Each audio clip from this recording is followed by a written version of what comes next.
ইব্রাহিম আলাইহিস সালাম আল্লাহর সন্তুষ্টির জন্য, ইসমাইল আলাইহিস সালামকে কোরবানি করছে একমাত্র আল্লাহর সন্তুষ্টির জন্য। আর আপনার কোরবানি বলতে পীরগাছা কাউনিয়ার লাখ লাখ নারী পুরুষের কোরবানি। এই জন্য এই কোরবানিটা বড় কোরবানি।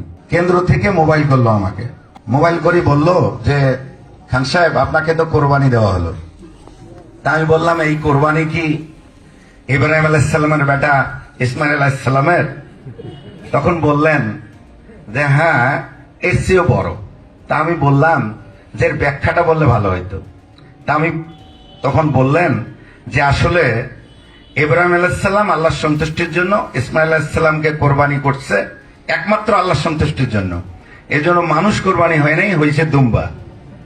আর আপনার কোরবানি বলতে পীরগাছা কাউনিয়ার লাখ লাখ নারী পুরুষের কোরবানি। এই জন্য এই কোরবানিটা বড় কোরবানি। তা আমি বললাম আলহামদুলিল্লাহ। তো আপনারা আলহামদুলিল্লাহ বললেন না?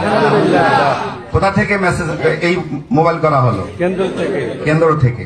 আসলে এটা বড়ই প্রয়োজন ছিল। মনের দুঃখ, এই দুঃখ রাখা যাবে না, এটা শক্তিতে রূপ নিতে হবে। এটা চ্যালেঞ্জ, এই চ্যালেঞ্জে আমাদেরকে টিকতেই হবে।